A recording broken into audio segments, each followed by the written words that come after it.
Right, first and foremost, I want to give all honors and praises and glory belongs to my Lord and Savior. His name is Yahweh, Bahasham, Yahawashi, Bahasham, Wahavakar Kodash. The name of the Heavenly Father is Yahweh. Son's name is Yahawashi, in who I reverence and honors to the apostles that are in the Holy Spirit and to the hopeful elect across the globe and to the few, very few brothers and sisters that are listening and also learning in the hopes of being saved within these last days. Alright? This lesson is going to be called Do As They Say, but Not As They Do. And just by the headline of this title, who is it referring to? Yes, the Pharisees, the wicked scribes, and the chief priests, which we know not all of them were wicked. But we know by reading the gospel, the majority of them were. Right? They were not fighting for a good cause. They were fighting to keep this system alive. They were fighting for the Roman Empire. So that means they were fighting against the will of Yahawashi. Go to Matthew 23. Then spake Yahawashi to the multitude and to his disciples. Verse 2 saying, the scribes and the Pharisees sit in Moses' seat. And when you think about Moses, what's the first thing you think about? Law, position. Moses had the high position of authority, right? But these Pharisees, that's what they were all, basically, that's what they were caught up on. Position, rank, you know, being looked at a certain way, right, to the world. And Moses represents what? The law. All therefore whatsoever they bid you, observe, right? You observe it, you see what they're saying, observe and do. So we didn't just say observe, he said do. You do what the Pharisees are telling you to do. You do it, right? But do not after their works, for they say and do not. So Yahawashi is saying you do it, but don't do after their works, because they saying and they're doing not, which would make them what? Hypocrites. Because you got brothers out there, they do edifying lessons, but you find out they don't apply it to themselves, right? For they bind heavy burdens and grievous to be borne, right? And these heavy burdens were certain things according to the law, right? Certain things they were telling others to do, okay? And lay them on men's shoulders, all right? But they themselves will not move them with one of their fingers. So they're not moving it. They're not doing anything, all right? So they're telling you, do this, do that, but they're not moving it. So this is like, it's like tyrannical in the way they were operating, you know? And a leader's supposed to do, and he's supposed to lead from the front. But they were telling you what to do, but they were not doing it themselves, right? But they themselves will not move them with one of their fingers. Verse 5, but all their works they do to be seen of men, right? That's what they were about, just being seen, right? Just being seen. And guess what that is? Vainglory. Just want to look good. So Yahawashi was getting on them, okay? They make broad the phylacteries. Phylacteries with the banding encasements on your head with the law, right? Which we're not saying phylacteries are not a wicked thing, just because you have phylacteries, but they were using it to boast and to show the people, well, oh, he keeps the law so perfectly, when it was actually the opposite, right? Because if you look at the Pharisees, there was a lot of lawlessness going on. And enlarged the borders of their garments, and loved the uppermost rooms at the feasts. So they loved them high seats, right? Them decked out seats, them decked out buildings, plush, right? And the chief seats in the synagogue. So these were not no cheap. These were expensive places. A synagogue. That's a big building. That's not a small building. So they were very plush. They were very extravagant in the way they would do things. right? And greetings in the markets, right? So they were about people noticing them, right? And to be called of men, Rabbi, Rabbi, which that means master, but be not called Rabbi, for one is your master, even Mashiach, all ye are brethren, and call no man your father upon earth, for one is your father which is in heaven. Neither be called masters, for one is your master, even Mashiach. But he that is greatest among you shall be your servant. And that's how it is. Yahawashi was letting them know, this is how you operate. He that is greatest among you shall be your servant. The greatest. Right? Verse 12, and whosoever shall exhort himself. Say about exhorting yourself. That's what they were doing. Shall be abased. You're going to be brought down. So these same men that are back here again, they're exhorting themselves. But guess what? They're going to be abased. They're going to be brought down. And he that shall humble himself shall be exalted. So it's better to be humbled now, humiliated now, but exalted in due time. Just like Yahawashi was. Okay? When you further go down, it basically is him getting on the Pharisees, one or two scribes, Pharisees. I'm not going to read all of that. Go to verse 13. But one or two scribes and Pharisees, hypocrites. So yes, they were hypocrites. They were saying, you do this, you do that, you got to do this, you got to do that, you got to change your character. But they were not changing their character. For you shut up the kingdom of heaven against men.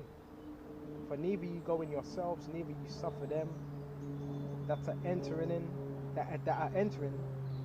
to go in. They were also trying to stop. They were not going to make it into the kingdom themselves. They were trying to stop others. So it was really, really a demonic, that's a demonic thing going on. They were not going to make it themselves. Because remember, they were working on the behalf of the Romans.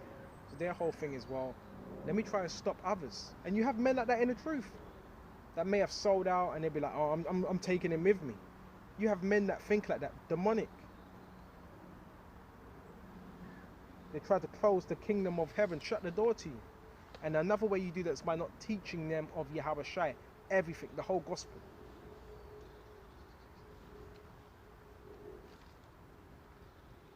And let's go to Mark 7. Again, Yahawashi getting on what? The Pharisees and the scribes.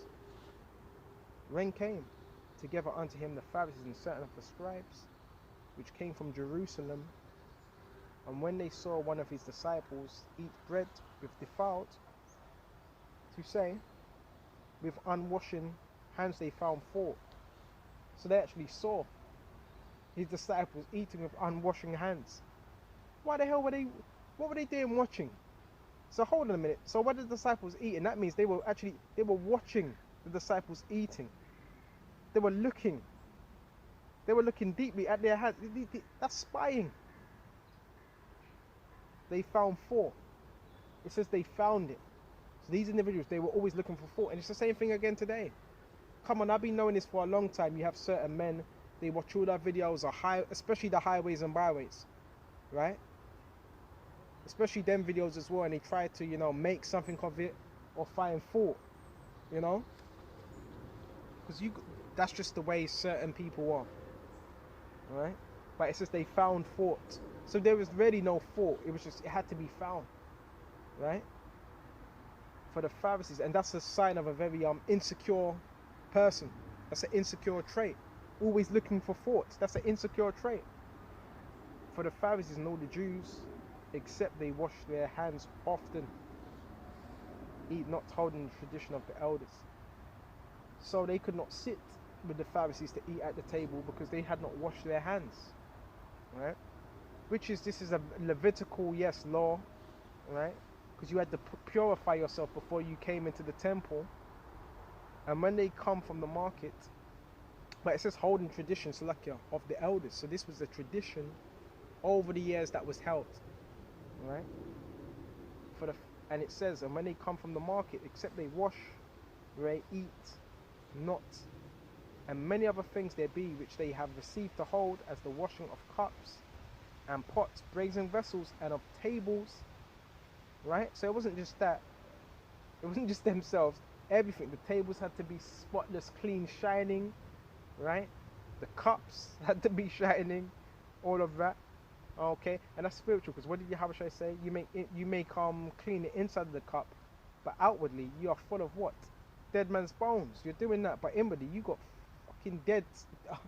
You got dead man's bones swimming all up in your inward parts. So it's all about what? The inner man. Alright? So they were doing this all for pretense.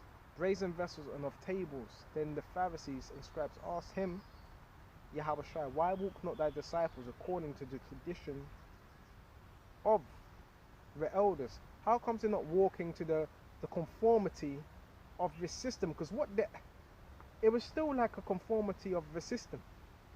Because it was a tradition of men. Right? But some of you may say it was according to the law. No, it was a tradition that was passed down according to the law. Right? But the Pharisees made laws out of laws. Right? But to eat bread with unwashing hands. Right? He answered and said unto them, well, have Isaiah prophesied of you hypocrites, as it is written, this people honoureth me with their lips, but their heart is far from me. You're doing all that. Right? You're doing the ceremonial washings, the purifications, but your heart is still far from Yahawashi, because you're not being taught of Yahawashi. How about in vain do they worship me? Teaching for doctrines the commandments of men. Be very, very careful not to do that. Right? I don't get caught up on camps. Oh, what camp are you with? When I first came to truth, that's what I was getting caught up in. That. Oh, you're not with GMS. Oh, you're going off. I was thinking wrong, and I apologize to brothers and sisters out there that I may offend it by saying that. Because guess what? You even got men in Great Millstone. They think they're above the authority of Yahawashi. You even got men in Great Millstone, leaders that will mock Yahawashi. This ain't more so about camps, it's about the body of Yahawashi that consists of 144, and they're going to be in every single camp, and they're going to come out of a lot of these camps, because the scripture says in John 16, some of you shall be put out of synagogues. So what does that mean? That's referring to the elect. So a lot of the elect were going to be put out of these camps, which are synagogues, and they were going to be teaching, and they were going to gain salvation, right? So there's a separation. Yes, more men are going to be out of Great Millstone, and it doesn't mean they're wicked. You have some men that fall out of Great Millstone, that were kicked out, and by the spirit they're in. Example, all right, if someone gets kicked out of a camp or whatever it may be, if every one of their videos now is Great Millstone, Elder Apostle, I don't want to throw out the names out there. This elder apostle ain't right. That apostle ain't right. This elder apostle. If every video from the moment he was kicked out and it's still like that months on later, well, this individual may not be of the elect, because the elect were going to keep teaching what they were taught by Yahawashi. They were going to continue. They were not going to make it a thing of a get back. You don't want to be in that spirit. That's a horrible spirit to be in. Oh, kicked out a Great Millstone or IUIC. Now let me get my get back. Now every one of your videos is on how this apostle. You don't want to do that, because that shows that maybe you're not right. And we know, yes, there's a lot of corruption, there's a lot of wickedness, there's a lot of deceit, but you do believe in Yahawashi, right? In due time, if you're right, he will justify you, right? You don't justify it, and this is what men do. They justify themselves, and they wax worse and worse and worse. The best thing to do is you let Yahawashi deal with it. And it doesn't mean you're not going to bring up certain stuff, because I'm doing a video right now on what? The Pharisees and the elders and the traditions of men. But there's a balance with what you're doing. Always keep Yahawashi as what the main focal point, and you get into prophecies and all these other stuff, but you don't want to be doing videos that get back spirit, because it shows. Right? I'm not going to mention the individuals' names, but I'm sure you brothers know who they are. They're no longer in Great Millstone, and now their whole thing is, well, they're the worst thing since sliced bread. Bro, you have bad fruit in every camp. But it's how you deal with these things. How do you respond? Because Yahawashi he's testing you.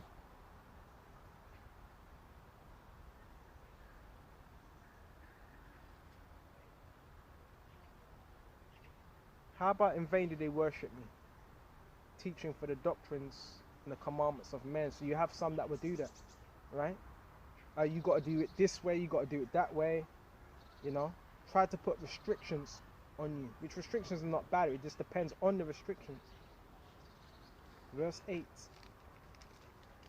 And laying aside the commandments of the Most High, ye hold the tradition of men.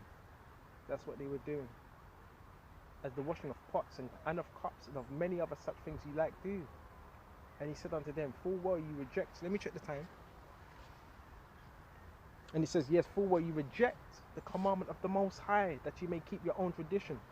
This is what you had certain individuals doing. They were saying, no, let's put that aside. And within these laws, let's create our own law within it to keep the people in bondage. That's what was happening. And keep your own tradition. And that's where you get the worship of man. When you're keeping your own tradition. Right? When men want to do it their way. Example, Yahawashi says, look, you go out into the highways and byways, you do it. If a man says, nah, go out into the fields, go out into the woods, which nothing's wrong with doing that. But don't class that out as the highways, because it's not. Right? And several other things as well. But you have men that will make their own tradition. Right? You got if you're not with this camp, then you're not going to make it. If you ain't got the doctrine as this camp, it's not, and that gives it away as well. The doctrine of this camp, bro, it's a doctrine of Yahawashi. So if you say the doctrine of this camp, you really got to examine yourself. Say, well, what's going on here? Because it's the doctrine of Yahawashi that was given to a body of men upon the earth, whether they were in camps or not. Okay. For Moses said, honor thy father and thy mother, and whoso curses his father or mother, let him die the death. But you say, if a man shall say to his father or mother, it is korban, that is to say, a gift whatsoever thou mightest be profited by me, he shall be free. They were extorting. No, instead of that gift, instead of giving that gift to your father, your mother, give it to us. Add it to our treasury. This is what was going on. Okay? And you shall suffer him no more to do aught for his father or mother. Right? It's just like the world. You know, when people sell out, they break off all your communications with your family, and that's what the Pharisees were doing. Which we do know the scriptures, he that loveth father or mother more than me is not worthy of me. But again, some of you brothers, you still may have a relationship with your family. But they were trying to completely divide and extort. Alright? Making the word of the Most High of none effect through your tradition, which you have delivered. And many such like things you do. Right? So Yahawashi, he was getting on, that's why Yahawashi said, do as they say, but not as they do. Why? Because they were full of hypocrisy, they were full of iniquity, they were full of lawlessness, but they had the Bible. So this also shows you, you can know you're an Israelite, but still be going off. Okay, completely. Okay. Oh man. And this is why you gotta really know Yahawashi, right? And understand Yahawashi. We see what else there is. Mabakashah. Alright. So with that, I'm going to shut off. That's pretty much it. And Lord willing, this was edifying to the hopeful elect. Until the next time, Shalom.